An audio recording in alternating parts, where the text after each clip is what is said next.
Olivia, what does it feel like to be part of the MCU, and what was it about the character of Sonia that attracted you to the role?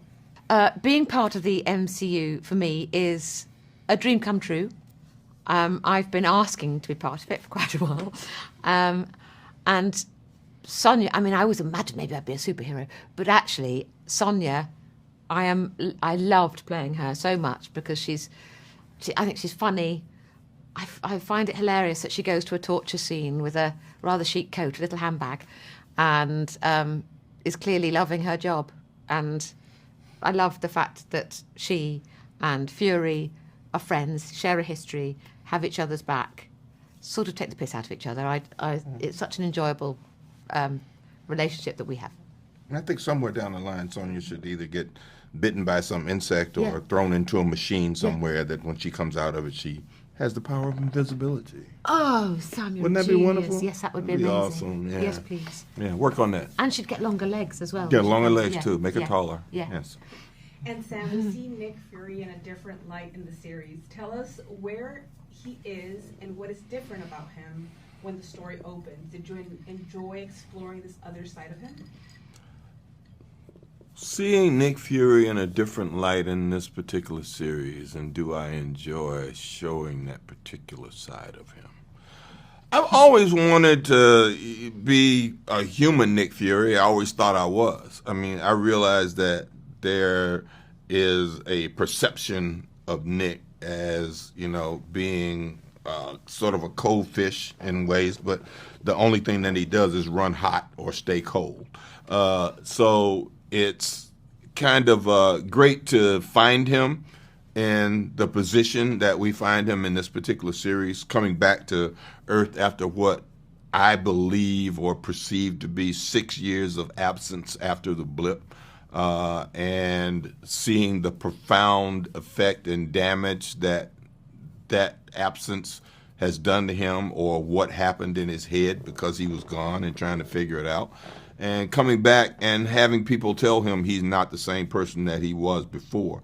And him being smart enough to believe it and try and figure out a way to solve the problems that are presented to him as the old Nick Fury. And he seeks ways to find himself or to get back to the powerful person that he used to be, using the networks that he had from his past and some of the people in his present. Olivia, Sonia is a seasoned MI6 agent. What is she trying to accomplish, and what is her relationship with Nick Fury like? So Sonia's a seasoned MI6 agent, and she's basically she's trying to protect her country no matter what. That's a spy's job. She goes a little further than most spies. And her relationship with Nick Fury, they clearly knew each other back in the day before Fury's ascension to the spaceship and Avengers and everything, back when he was sort of on the ground working his way up as a spy. And I think that's when they met, and they, I think, respect each other's work. They're clearly working for different people, but I think they would always look out for each other, and they trust each other, and they admire each other. So, and they have a laugh. It's quite nice. Sam, what is Nick Fury's relationship with Talos and the other Skrulls he brought to Earth? Well, what is Nick Fury's relationship to Talos and the other Skrulls that he brought? Well, if you saw Captain Marvel, you know that Nick Fury was with her while the Skrulls were having their war with the Kree. And he helped her liberate the Skrulls from the Kree, but also knowing that their world was destroyed by the Kree, promised them that he and Carol Danvers would find a new planet for them to live on. It's been almost 20 years now, and he has not fulfilled that promise. And the few Skrulls that he knew came to Earth because they had a destroyed ship, so they couldn't go off. Half of them were in a prison camp somewhere else, and the rest of them were stranded somewhere in the galaxy, and Carol was taking care of them, according to what Nick's knowledge is of them. So the few Skrulls that he knows are on Earth are Talos, his wife, their daughter, maybe one or two more. So it's a shock for him to find out that all these Skrulls are on Earth, and that Talos snuck them in, and he's a bit perturbed by that idea and knows that if the general populace of the world found that out, that would be an issue. So that's where he is right now with them. All right, so this one's going to be for the both of you. Tell us what you each enjoyed the most about working with one another. Olivia, you can go. What I enjoyed most about working with Sam, that's very hard to answer as a one. There wasn't like one thing. I enjoyed the process of being on camera together, the acting together, but I love talking to Sam offset. I loved watching you interact with the whole crew, with your team. The whole thing has been everything I'd hoped for. Like one of the loveliest men working, and I'm so honoured to have been part of it. Oh my God. You made us both cry. Working with Olivia Colman. You better be nice now. Is that? It's, first of all, it's not work.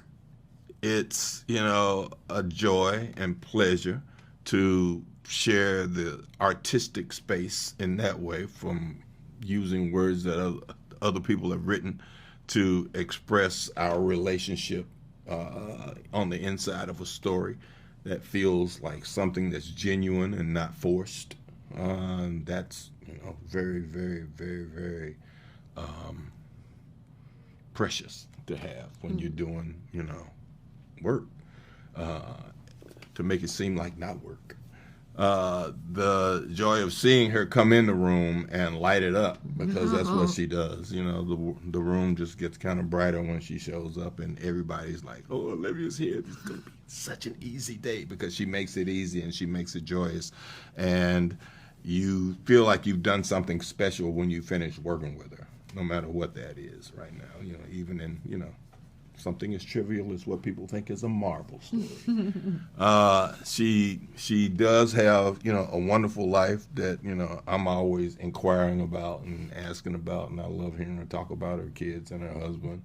I think that, one of the wonderful things about being able to be in this business is you meet people that you genuinely know leave their mark on the world in a positive way, and that's what she does and is doing and has done. The world's a better place because she's in it. Oh my God, especially Sam. mine. Oh, you. I feel exactly the same. Now I'm going to cry. All right, this is another one for both of you. Ali Selim directed all 6 episodes of Secret Invasion. What is his style and what does he bring to the project? Olivia, we'll start with you again. See, Ali, who directed all 6 episodes, which is not common on a project like this. It's often 2 or 3 or sometimes 4 different directors. Yeah. And so, hats off to him for taking on all of us and all of that. He was always so calm, so gentle. Nothing was too much trouble. And, I would have, I was going to say my hair would have fallen out trying to do it, and he's not a man with a lot of hair. maybe that was us that did it to him. But he was the gentlest, sweetest, most intelligent, emotionally available, wonderful man. There was no shouting. Everybody respected him. He really knew what he was doing. He was on it. I just loved the ability when things were being set up around us. He could come over and have a chat, and he had amazing life experiences, and you sort of forgot that he was carrying the weight of all of this because he was so gentle and calm at all times. Yeah. A genuinely lovely human being, and I'm very pleased to have met him. I'm very impressed with what he did, and I loved being directed by him. I was Ali as director. I always think a director is very smart that, kind of leaves me alone. Yeah. It's they hire us for a reason, and there are some people that come onto a movie set that I generally tell directors. I always tell them all the time when we have one of our first conversations. I've already seen this movie, and they go, "Oh, what do you think?" I said, "Well, in my head, I've seen the movie. I know what I'm doing from page 1 to page 151. And if you let me do it, I think you'll be okay." And he did. I commend him for that, because there were difficult days, and not necessarily days that I was difficult with him, but there were difficult, the situations were strange, or the things that were happening around the set, and we were doing this right after COVID, so there were a lot of protocols and things going on. So it's not your general movie set. And he found a way to remain calm and a steady hand on the rudder of that ship that I don't think a lot of people would have been able to do. Yeah. And he allowed the production to blossom in all the ways that it had to blossom. And sometimes when the flower was up and it was sitting in the water, some days you come back and the petals would be curled up or falling off, and you'd look and go, okay, what are we going to do? And he was fine. It's going to be fine. And he would prune those things off. And they would, put some fertilizer in the water, and it would get healthy again. Yeah. And we would go away, and they would call us back and go, the flower's not so well right now. Could you come back? And he never, assigned blame to anyone. He took responsibility for everything that was happening around there because he was the captain of that ship. And he was a good captain. Yeah. In calm and stormy waters. Yes. Yeah. You're a poet. There were great practical sets and several interesting locations. What was your favorite set location and why, Olivia? My favorite set, I think my favorite set on this, I think was the first set that you meet Sonia on, partly because it was in Hatfield House, which is a beautiful building, and I do love old buildings. And I've filmed in there before, so it was exciting to go back. And it was a huge room. There was lots of space for everybody, and you didn't have to build it. So that was... I love that building, so that I was very happy to go back there. And then other sets, for me, weren't as exciting as that. We were outside in the woods, that was nice.